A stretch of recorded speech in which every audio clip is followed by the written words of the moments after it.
Já. Pronto. Então, vamos lá, vou repetir, tá? Me desculpem, mas vou repetir.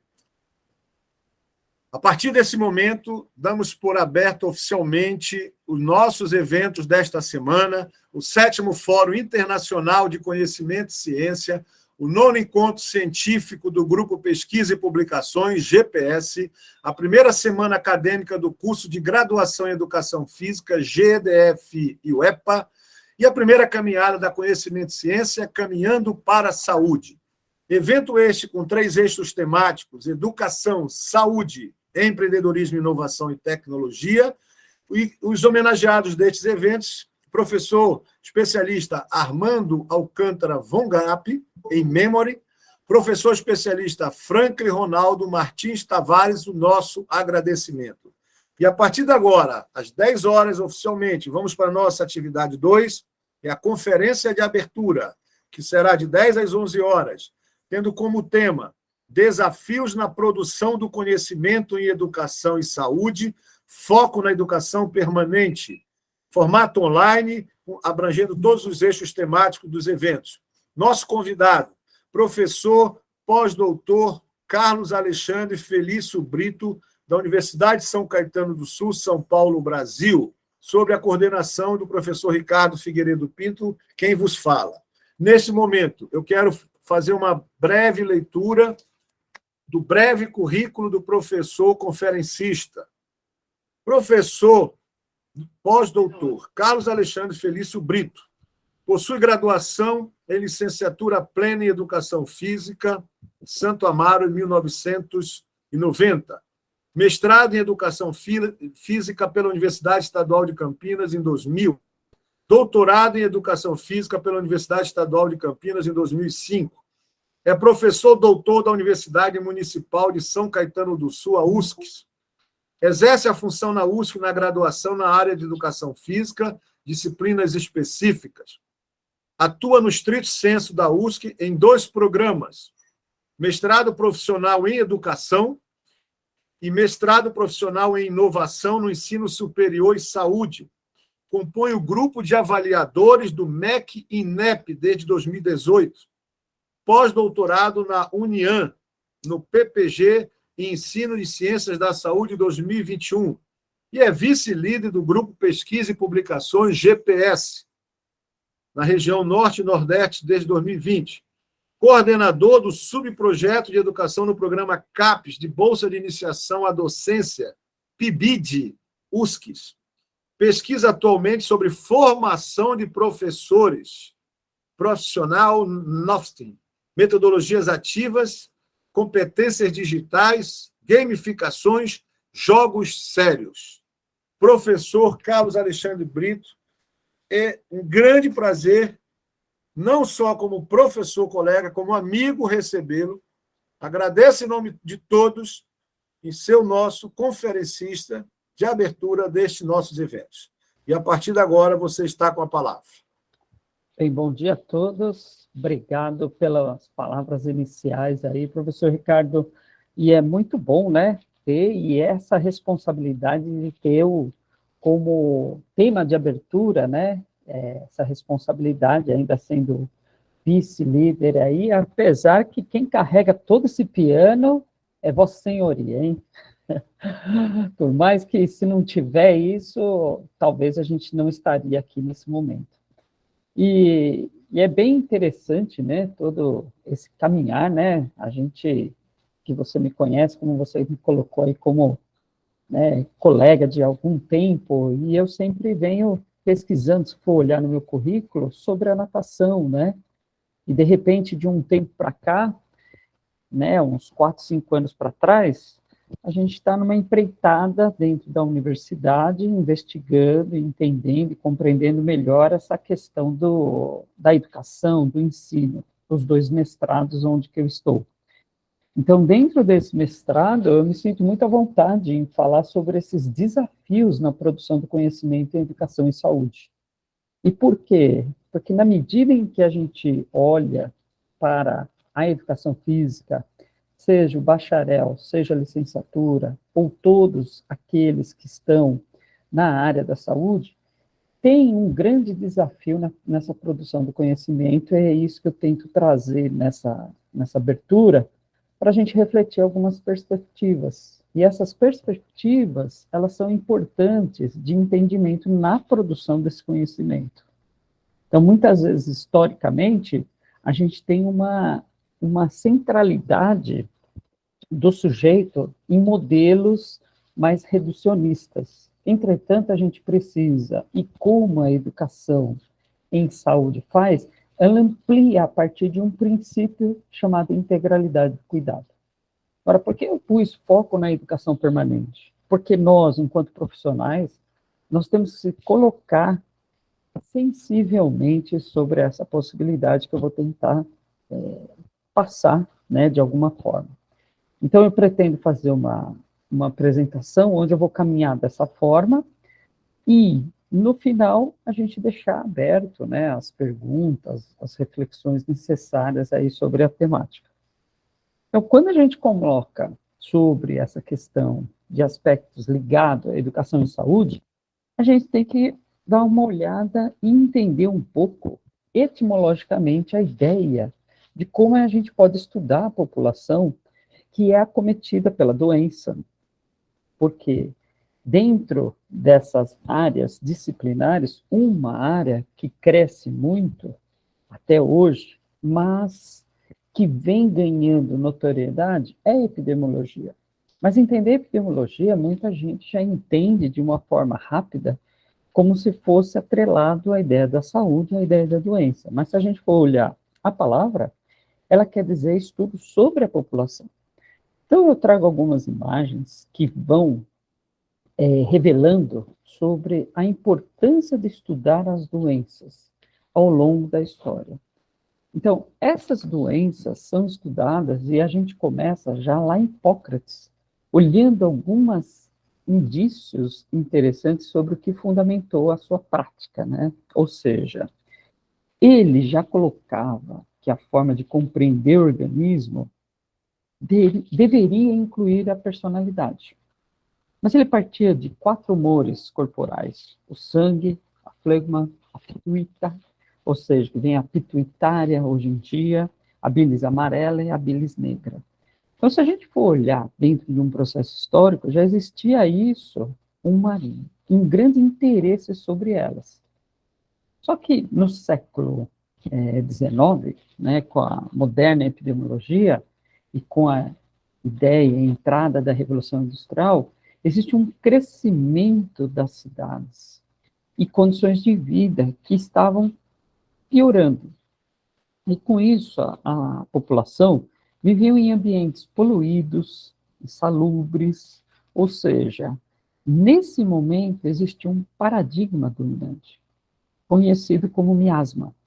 Ou seja, eram doenças adquiridas pelo ambiente, ou seja, pelo solo, pelo ar, pela água, entre outras. Pitanga, um grande professor de educação física, descreve perfeitamente sobre essa questão em 2002 na Revista Brasileira de Ciência e Movimento. O que é interessante, o que o Pitanga traz nesse processo todo, também é sobre a teoria do germe, que no final do século XIX, comecinho do século XX, o Louis Pasteur vem falar sobre a tuberculose, a leptospirose. Ou seja, as doenças naqueles momentos eram determinadas de forma unicausal. Ou seja, era um único agente fazendo com que se revelasse o problema da doença. Entretanto, com o passar do tempo, essas doenças que eram chamadas unicausais, ela começa a ganhar uma interação entre os agentes. Em que condições? Físicas e sociais. E começa aqui a ter uma ideia um pouco maior para entender. Então, o paradigma unicausal, aquele miasma, ou seja, teria que ser remodelado.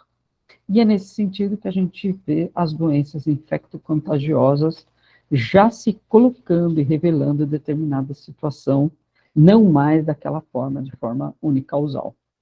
E daí o que acontece? Se a gente for olhar hoje, dentro da Organização Mundial da Saúde, a gente vai olhar a ideia de saúde, que é atrelada ao problema, a chegar até a doença, como um contínuo.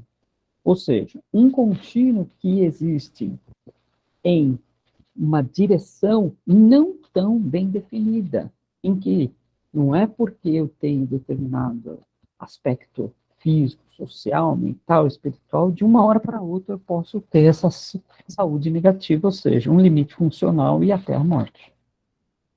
Então, a ideia principal, quando a gente vai falar em educação em saúde, é que se amplie esse processo ao longo da história. Então, aquele modelo higienista, ou seja, aquele modelo determinado por causas mais biológicas, ela se retoma no aspecto de alguns comportamentos, ou seja, aquilo que a gente chama na saúde de comportamento de risco.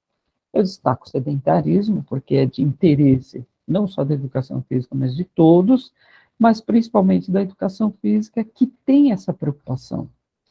Entretanto, o que entra no comportamento de risco? O sedentarismo, a dieta inadequada, o tabagismo, abuso de álcool, drogas, o estresse, o sono. Hoje em dia, nós temos até departamentos inteiros a preocupação inteira sobre a qualidade desse sono, relacionamento interpessoal, a direção perigosa, sexualidade e assim sucessivamente. Ou seja, esses comportamentos de risco, ou seja, a ação do sujeito naquele meio, é uma preocupação dentro desse contínuo da saúde.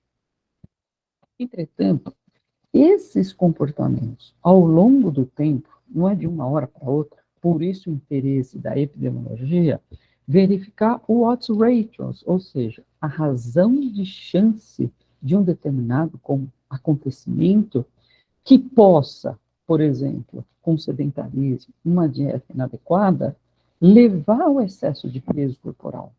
Não é de uma hora para outra que esse comportamento é um risco, mas se ele se mantém numa certa frequência, numa certa duração, numa certa intensidade, ou seja, esse risco começa a aparecer no sangue, por exemplo, numa dislipidemia, alterações de LH, de VLDL, ou seja, alterações na pressão arterial, limitações cardiovasculares, distúrbios psicológicos, hoje é saúde mental, ou seja, começam a aparecer alguns fatores de riscos que eram e foram gerados devido à ação desse sujeito nesse ambiente, ou seja, chamado de comportamento de risco. Ao longo do tempo, isso pode surgir, sim, a questão de uma doença. Agora, essas doenças, para se chegar a ter uma inflamação, portanto, uma coronarpatia, uma diabetes, uma obesidade, ou seja, esse processo inflamatório no organismo não veio de uma hora para outra. Lógico, eu estou considerando aqui aquelas doenças que não foram adquiridas de forma naturais, no sentido adquiridas, ou seja, devido ao comportamento de risco.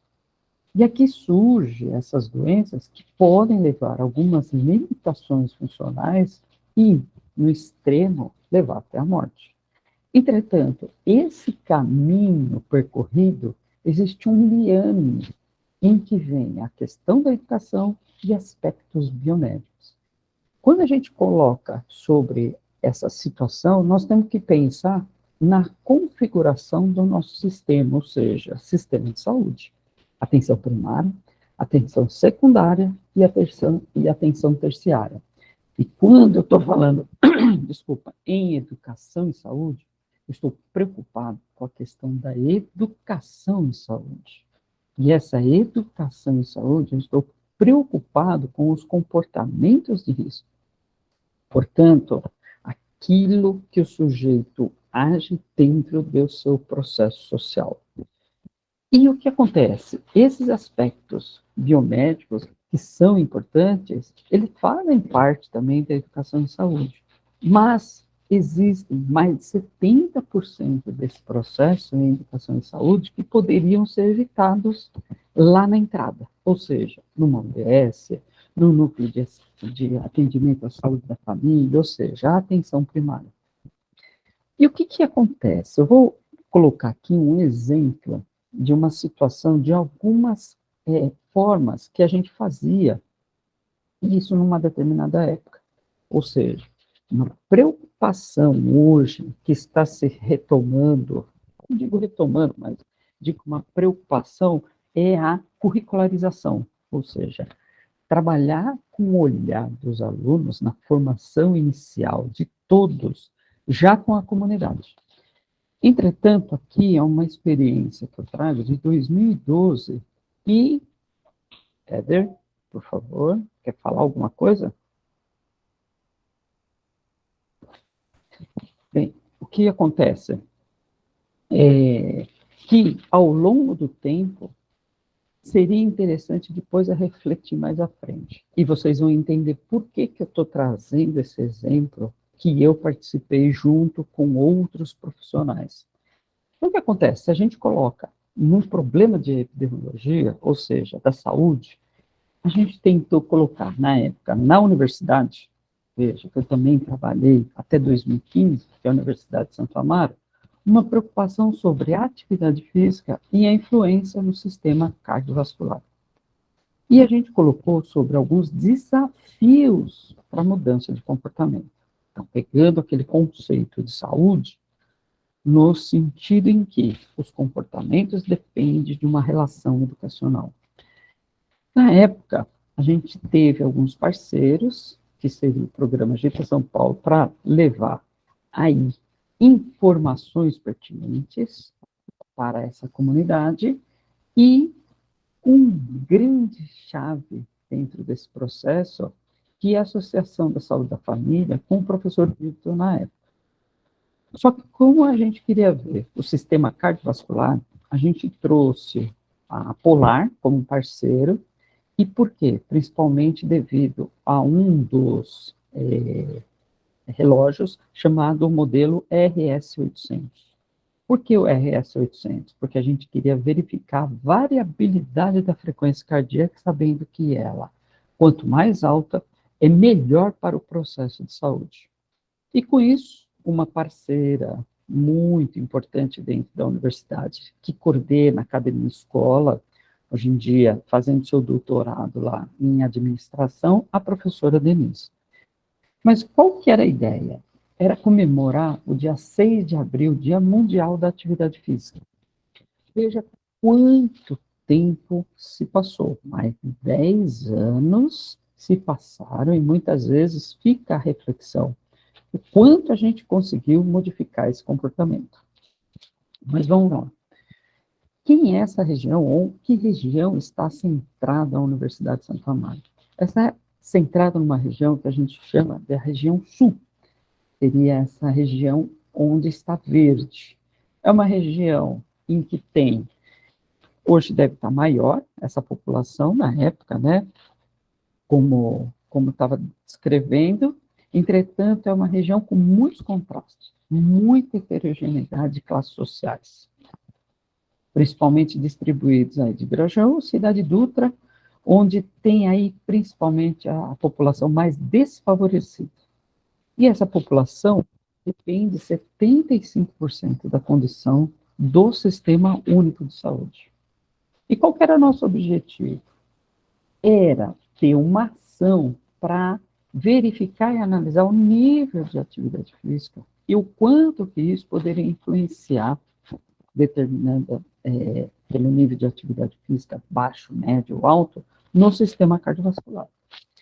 Só que, ao mesmo tempo, a parceria com o Celfistes, a gente queria sensibilizar a população.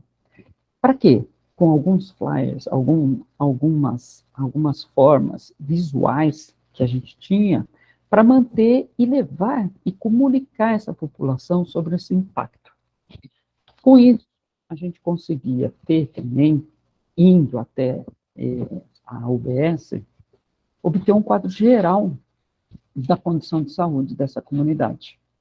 e verificar o quanto que esse impacto da atividade física poderia modular o sistema cardiovascular, entretanto, na variabilidade da frequência cardíaca, usando o RS 800.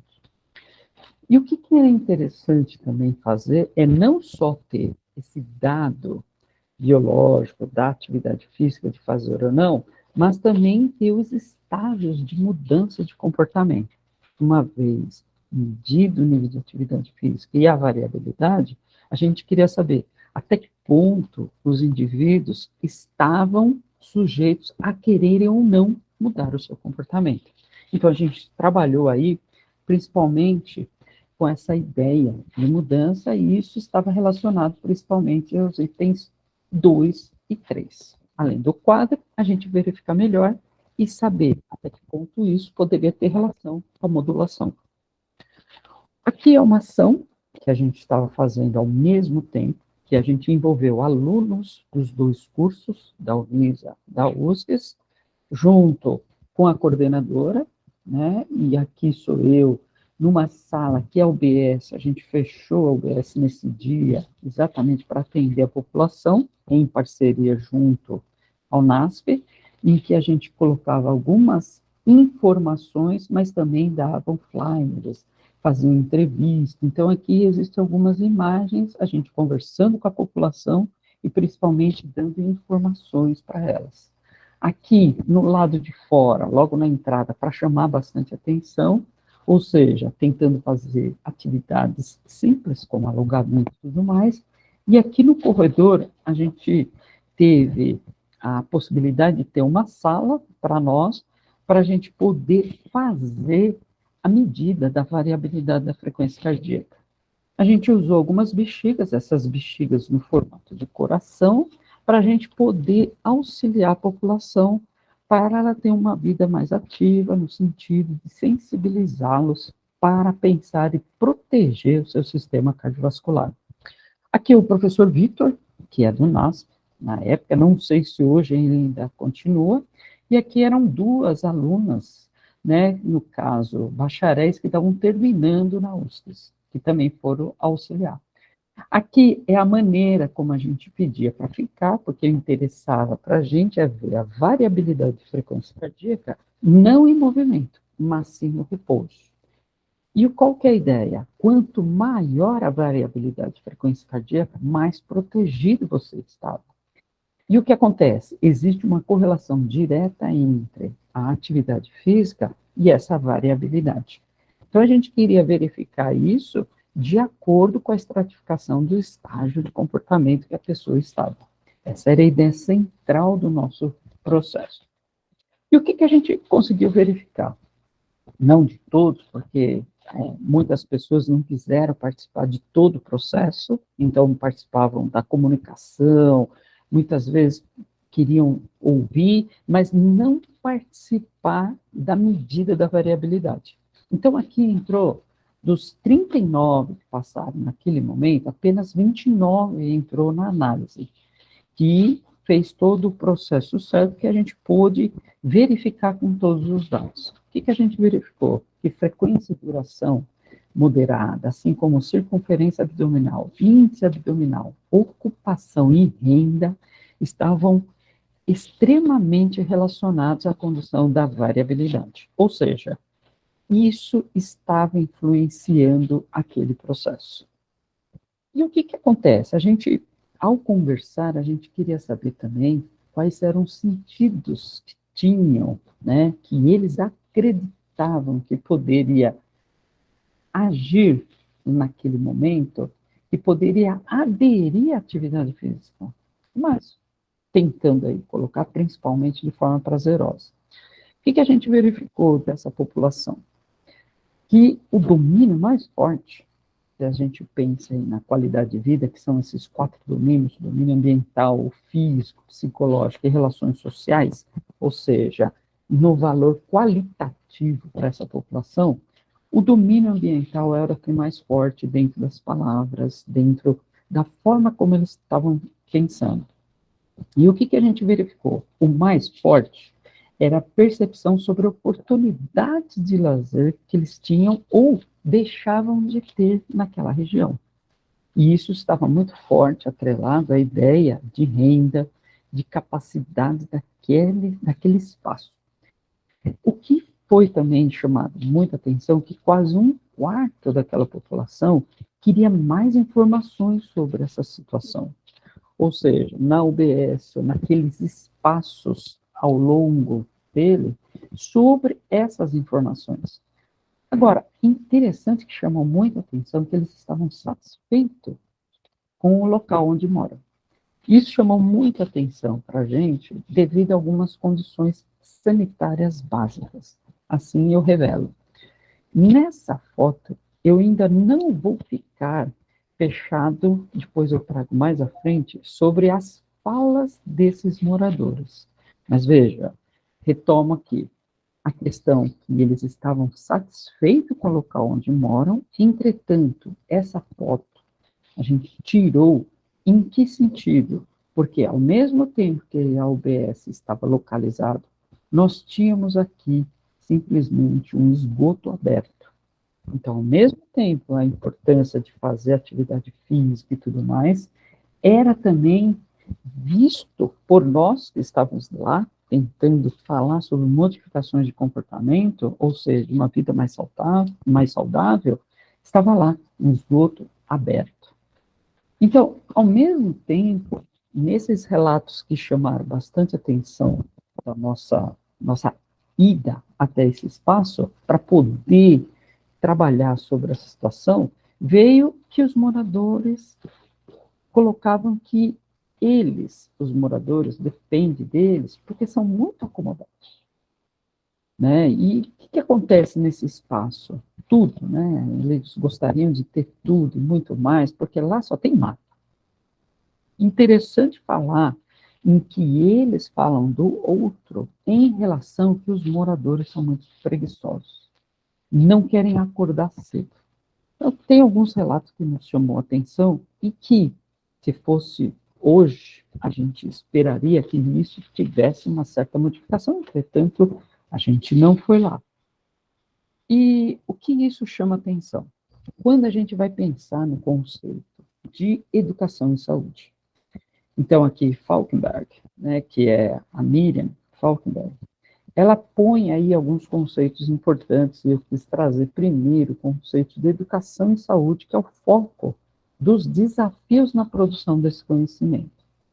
Então, veja, o que ela traz? Que é um processo educativo de construção de conhecimento em saúde, mas que visa a apropriação desse tema pela população. Então, parece que, em certo sentido, toda essa ação pontual feita na UBS parece que seria interessante. Mas em que medida nós temos, numa ação tão pontual, falando da atividade física, medindo alguns aspectos, na verdade, nós estamos fazendo com que eles se apropriem dessa possibilidade. Hoje em dia, e aqui não é a Falkenberg que põe aqui, eu trabalho muito com as questões das representações sociais, ou a ideia em que o sujeito individual e coletivo se dá sobre um determinado objeto. Por isso, ego alter objeto. Ou seja, o indivíduo, ele tem uma forma de sentir, de dar significado àquelas coisas, entretanto, dentro do seu contexto,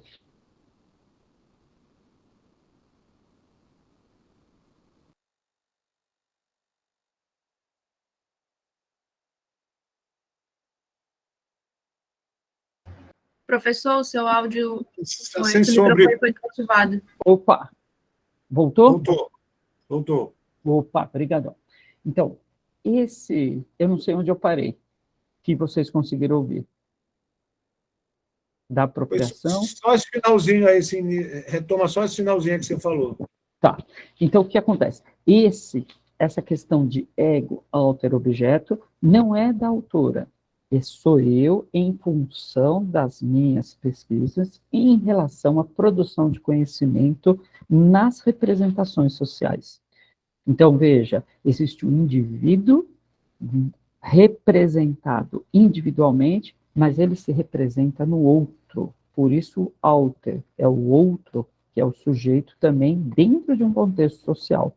Portanto, esse objeto em relação à saúde. Então, se a gente quer construir esse conhecimento em saúde, a gente tem que verificar o que sentido tem para esse indivíduo e esse coletivo em relação àquele objeto. Então, na educação em saúde, segundo o Ministério da Saúde, quando coloca-se aí dentro dessa autora e outros colaboradores, a gente vai olhar que existe um conjunto de práticas do setor que contribui para aumentar a autonomia das pessoas no seu cuidado. Entretanto, também tem o debate dos profissionais e gestores, mas eu estou chamando a atenção aqui sobre a questão da autonomia das pessoas sobre o seu cuidado. Isso se torna interessante na medida em que a gente vai trabalhar com a educação em saúde. Não é educação na saúde. Não é educação para a saúde. É uma educação em saúde, portanto, refletindo nela. Entretanto, eu preciso de entendimento desse sujeito. É isso que a saúde coletiva se diferencia no processo saúde e doença. Então, dentro daquele aspecto que eu falei do conceito de saúde, se modifica porque o sujeito tem que começar a pensar sobre ela. Então, veja, o que é saúde para a população? Então, a produção de conhecimento não depende só apenas de significados construídos dentro do conteúdo científico, mas nós temos que perceber na população como ela materializa na e pela língua, entendida como signo, ou seja, como é que ela está entendendo esse processo, que a gente chama de significante. Então, é muito importante entender como ele sofre, ou como ele entende esse processo de saúde e doença. Essa questão de significado vai depender muito como ela percebe a saúde dela. Como interessante ela chamar daquele ambiente que está satisfeito. Então, como é que eu posso, às vezes, fazer processos educacionais levando a isso dentro de uma UBS se eu não ouço esse sujeito? Então, essa é a importância da gente entender a educação em saúde numa perspectiva de produção de conhecimento, percebendo os seus sentidos, e não apenas o significado construído cientificamente. Então, como é que a gente poderia entender a saúde dentro desse processo? Então, dentro da produção de conhecimento, a gente vai olhar sobre 3 grandes perspectivas. A primeira, empírico-analítica. A segunda, fenomenológico-hermenêutico. E a terceira, crítico-dialética. Então, eu estou me apoiando aqui em pesquisa em educação sobre Sanches Gamboa, que ele vai dar essas 3. Então, o que eu mostrei dentro da evolução da epidemiologia e meu trabalho inicial, lá em 2012, em relação à atividade física, vista, medida, parametrizado pela frequência cardíaca e sucessivamente, eu estou dentro de um modelo empírico-analítico. Entretanto, ao perguntar para os sujeitos, eu estou ampliando esse empírico analítico e talvez, tentando entender de forma hermenêutica esse sujeito.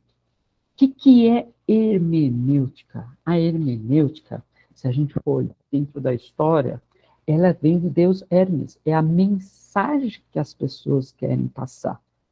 Então, dentro dessa perspectiva, existe esse sujeito que percebe aquela sua realidade. Por isso eu falo em sentidos e significados que estão atrelados de como o sujeito, naquele contexto, daquela região, de 75% dependente do Sistema Único de Saúde, com renda baixa, estão pensando, idealizando aquilo que se chama de saúde. Entretanto, essa sensibilidade, se a gente for olhar dentro de uma perspectiva de como eu vou estudar, talvez eu não esteja transformando aquele sujeito de forma autônoma. Aquilo que está no conceito, quando vai falar sobre crítico dialético. Ou seja, para ser um sujeito autônomo, ele tem que se perceber desse processo. Se a gente quiser ver um grande educador, nesse ano comemoramos 100 anos da sua existência, ou seja, Paulo Freire.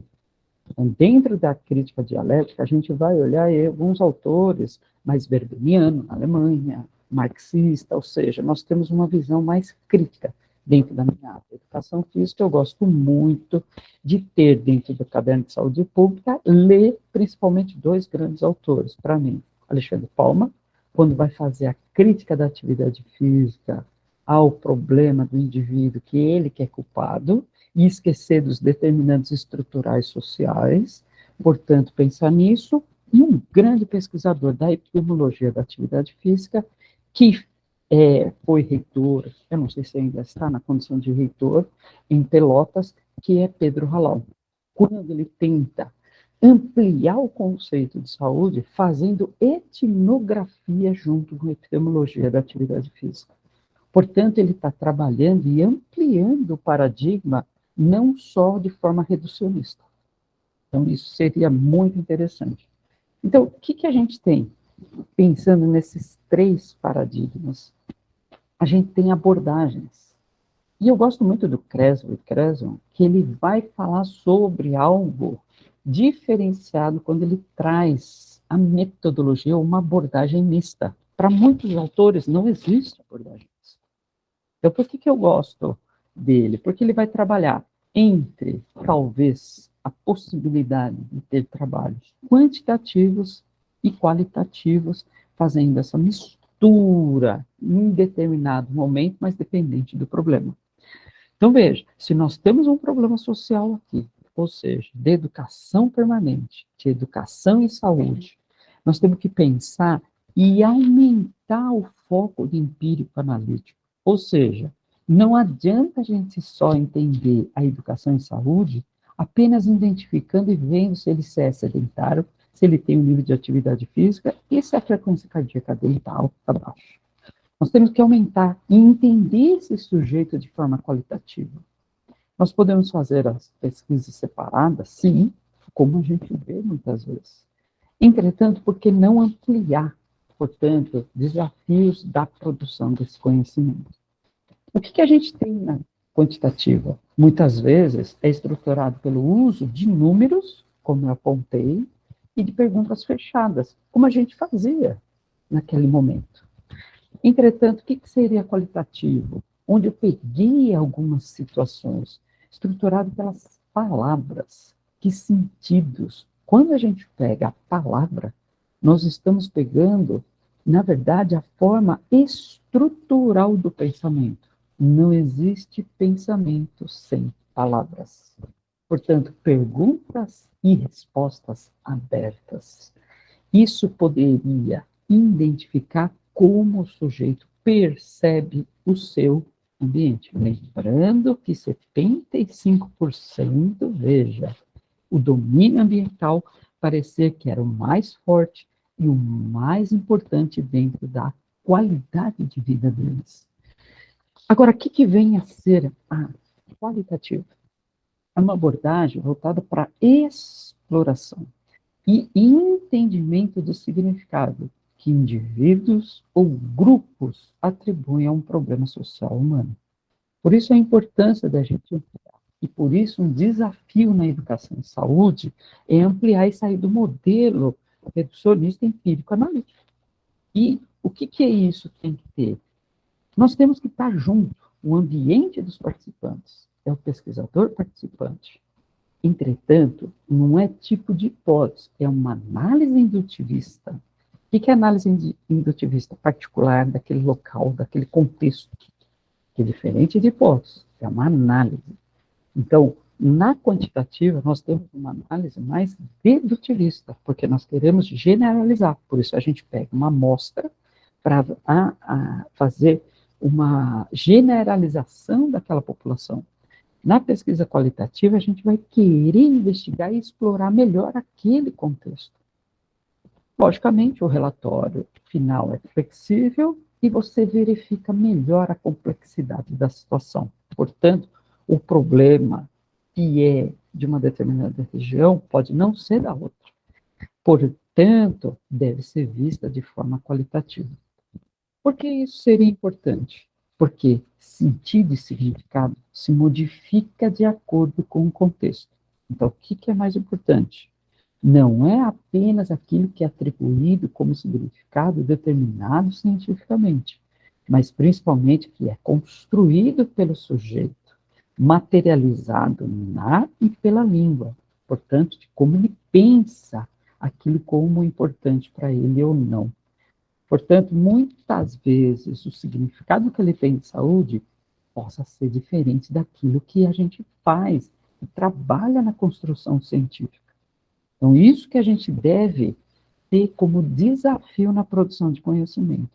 Eu não estou descaracterizando aquilo que é produzido, que já foi produzido, por exemplo, pela ideia lá do American College, ou seja, pelos Selapinsky, ou seja, todos aqueles que produzem o conceito de saúde em termos de atividade física. O que eu estou falando é ter e ouvir e construir junto com esses sujeitos para ele conseguir ter autonomia. Isso é um diferencial. Portanto, uma abordagem mista parece ser interessante, pois é uma abordagem de investigação que coleta tanto dados quantitativos como qualitativos.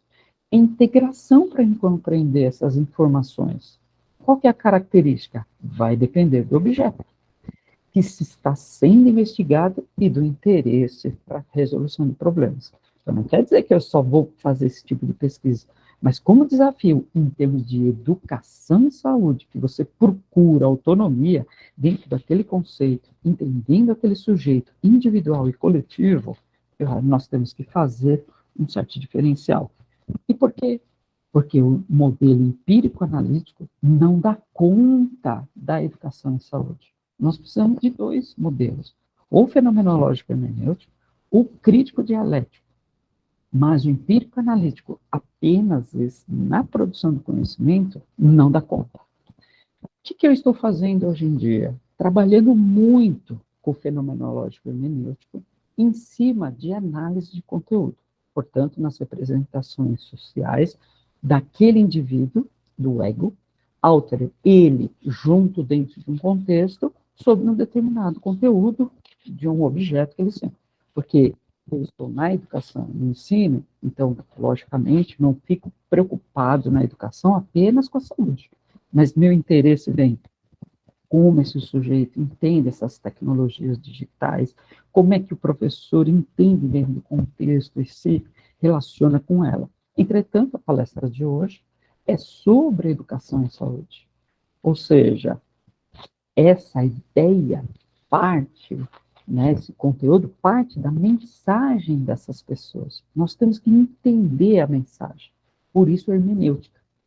Ou seja ela verbal, oral, escrita, gestual, silenciosa, figurativa, documental ou diretamente provocada, que é a intervenção, se a gente quisesse levar para o campo da pesquisa qualitativa. O que interessa, o que expressa essas mensagens? Representações sociais, que nessa qualidade foram elaboradas mentalmente por ele, pelo sujeito, na atividade individual, mas também construída socialmente, a partir da dinâmica que se estabelece entre a atividade psíquica dele e do objeto do conhecimento daquilo que está sendo afetado. Então, torna-se indispensável considerar a emissão dessas mensagens, seja verbal, silenciosa, seja vinculada às condições do contexto dos seus produtores. Uma região mais privilegiada sobre aspectos ambientais para favorecer a saúde, em termos de comportamentos de risco, talvez o discurso seja diferente daqueles menos privilegiados. É um pressuposto. Entretanto, o que se quer na análise de conteúdo?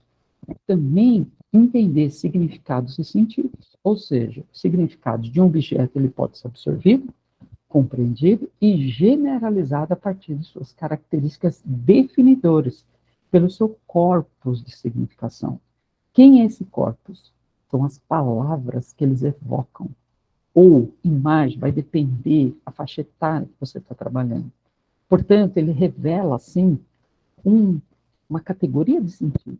Implica atribuição de significado pessoal e objetivado que se concretiza na prática social e que se manifesta nas representações sociais, cognitivas, subjetivas e assim sucessivamente. E aí eu volto, tentando aí finalizar minha fala, portanto, aí deixando os 45 minutos, os 15 minutos finais, para a gente entender essas narrativas. Ou seja, como é que nessa região, nesse ambiente, eles revelam que depende dos moradores, pois eles são acomodados. O que me chama muita atenção é falar que eles são preguiçosos, que não querem acordar cedo. Então, tudo isso me chama muita atenção, porque se eu depender de algumas situações, talvez esse objeto esteja falando alguma coisa sobre a situação desse sujeito. Portanto, eu ponho lá que os desafios da produção de conhecimento em educação e saúde, tema dessa palestra, foco na educação permanente, a gente tem que pensar. Qual seria o foco na educação permanente? Ou seja, nós, enquanto profissionais, o que nós temos que pensar?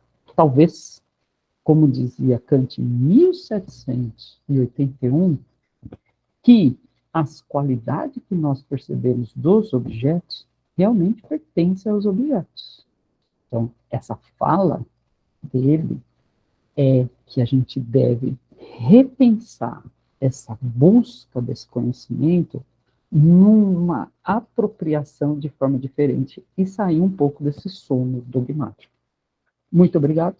Espero que vocês consigam aproveitar aí um pouco desse momento e fico aberto aí sobre essa possibilidade. Obrigado, professor Brito. Pode parar a gravação, Vitória. Agradecemos aí a sua conferência. E você